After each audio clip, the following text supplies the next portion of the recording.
Hello दोस्तों, एक बार फिर से आप सभी का DS4 न्यूज़ पर बहुत बहुत स्वागत है। दोस्तों, आज हम बहुत ही महत्वपूर्ण मुद्दे को लेकर बातचीत करने जा रहे हैं। ईवीएम एक ऐसा मुद्दा है जिसको लेकर पूरा देश भड़का हुआ है। जिस तरीके से चुनाव नतीजे आए हैं, उन नतीजों को लेकर अब सवाल खड़े किए जा रहे हैं। तमाम विपक्षी नेता अब ईवीएम को लेकर सवाल खड़े कर रहे हैं कि ईवीएम सेटिंग से भारतीय जनता पार्टी ने चुनाव जीता है। साफ तौर पर जिस तरीके से नतीजे आए हैं, चाहे मध्य प्रदेश हो, चाहे राजस्थान हो, चाहे छत्तीसगढ़ हो, जो आंकड़े आए हैं वो हैरान कर देने वाले हैं। दोस्तों, आंकड़े तो हैरान करने वाले हैं, लेकिन अब सबूत भी पेश किया जा रहा है। एक ऐसा सबूत हाथ लगा है जिसको लेकर पूरे देश में चर्चा हो रही है। दोस्तों, दिग्विजय सिंह इस समय ईवीएम को लेकर बहुत ज्यादा आक्रामक हैं और मुझे लगता है पूरे देश में इस समय सबसे ज्यादा अगर कोई आंदोलन कर रहा है ईवीएम को लेकर तो वो इस समय दिग्विजय सिंह हैं। ना सिर्फ वो आरोप लगा रहे हैं, बल्कि अब वो सबूतों की झड़ी भी पेश कर रहे हैं।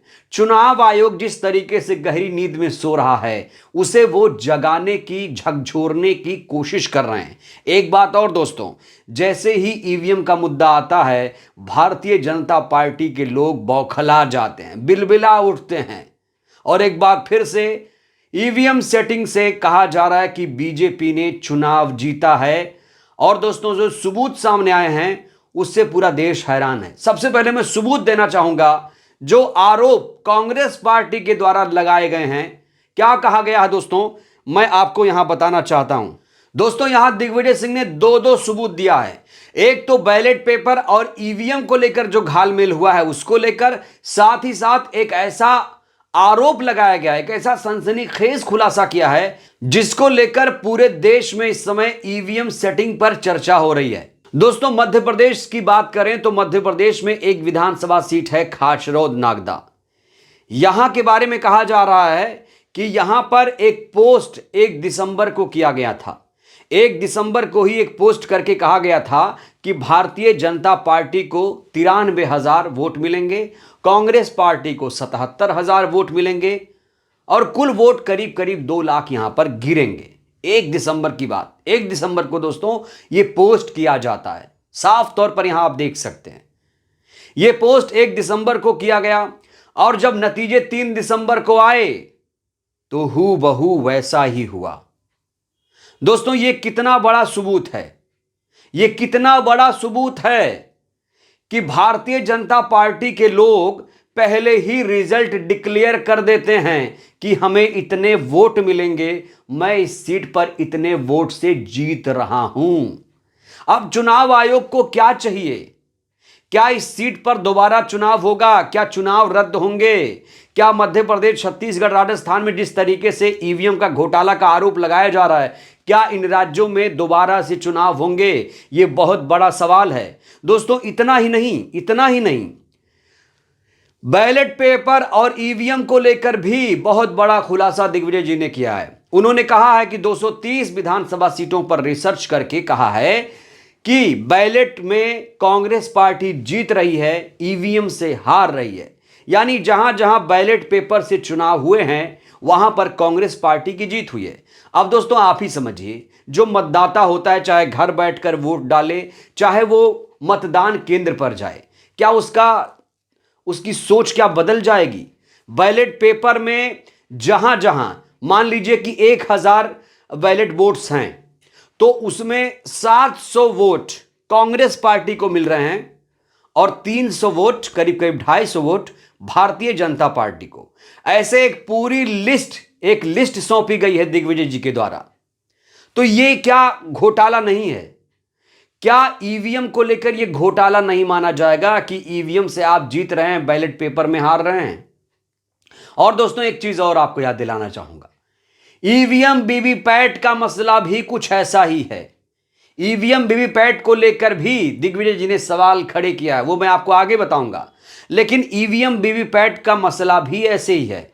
अब मान लीजिए कंट्रोल यूनिट जो है जिससे काउंटिंग होती है, उसके नतीजे अलग आ जाते हैं, वीवीपैट के पर्चियों की जब काउंटिंग होती है उसके नतीजे बिल्कुल डिफरेंस हो जाते हैं। तो ये क्या है? इसीलिए कहा जा रहा है कि वीवीपैट के पर्चियों की 100% काउंटिंग हो जानी चाहिए। दोस्तों आपको याद दिला दूं, एडीआर की एक याचिका सुप्रीम कोर्ट में इस समय लंबित है 2024 से पहले माना जा रहा है कि इस पर एक बड़ा फैसला सीजेआई डीवाई चंद्रचूड़ साहब ले लेंगे। लेकिन इस पर सुनवाई कब होगी? क्योंकि अभी तारीख पर तारीख हो रही है, बैलेट को इंसाफ नहीं मिल रहा है। दिग्विजय जी ने एक सॉल्यूशन दिया है चुनाव आयोग को, ना सिर्फ आरोप लगा रहे हैं बल्कि दिग्विजय जी सॉल्यूशन भी पेश कर रहे हैं, एक हल भी, समाधान भी समस्या का निकाल रहे हैं। कह रहे हैं कि जब मान लीजिए कोई मतदान केंद्र है, वहां पर जब कोई मतदाता वोट करने जाएगा तो उसे वीवीपैट की पर्ची सौंपी जाए और वो मतदाता उस पर्ची को दूसरे बॉक्स में डालेंगे और ऐसा 1000 मतदाताओं के साथ शुरुआत में किया जाए, ऐसा किया जाए और कंट्रोल यूनिट के नतीजे और बैलेट पेपर के पर्चियों का मिलान हो।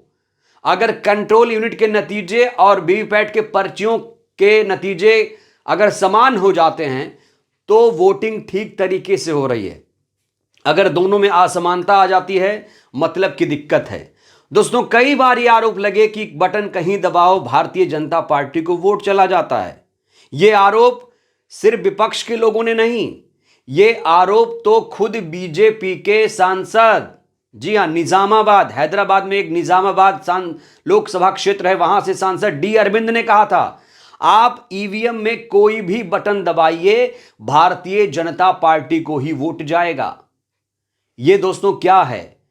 ये इस पर चुनाव आयोग ने कोई एक्शन नहीं लिया था। ऐसे बहुत सारे बयान आए जिस पर चुनाव आयोग चुप है और चुनाव आयोग की चुप्पी को लेकर भी सवाल खड़े हो रहे हैं कि इतने बड़े बड़े मामले हो रहे हैं, विपक्ष के लोग इतने सारे सबूत दे रहे हैं, लेकिन चुनाव आयोग इस पर चुप्पी साधे हुए है, गहरी नींद में सो रहा है और भारतीय जनता पार्टी के लोग खुश हैं कि उन्हें जनता ने चुना है। मशीन है, दिग्विजय जी कह रहे हैं चिप वाली मशीन को हैक किया जा सकता है। इस पर चुनाव आयोग चुप क्यों है? और जो एडीआर की याचिका लगाई गई है उस याचिका पर सुनवाई कब होगी, यह भी बड़ा सवाल है। अब डीवाई चंद्रचूड़ साहब को इसमें तेजी दिखानी चाहिए क्योंकि आखिरी उम्मीद है डीवाई चंद्रचूड़ साहब, अगर उन्होंने इस पर ठोस निर्णय लिया, कड़ा निर्णय लिया, तो दोस्तों ईवीएम बैन हो सकती है, बैलेट पेपर की बहाली हो सकती है। ईवीएम पर आर पार होना चाहिए, बैलेट की बहाली होनी चाहिए क्योंकि पूरा का पूरा जो लोकतंत्र है वो चुनाव प्रक्रिया पर निर्भर है और हमारे देश में चुनाव ईवीएम से हो रहा है। शक है, लोग चिंतित हैं, शंकित हैं, कह रहे हैं कि भाई इसमें दिक्कत है, बैलेट पेपर आ जाना चाहिए। तो दोस्तों आपको क्या लगता है, क्या वाकई हमारे देश में बैलेट की बहाली होगी? क्या ईवीएम बैन होगा? इस पर आपकी क्या प्रतिक्रिया है? अपनी प्रतिक्रिया आप लोग जरूर दीजिएगा।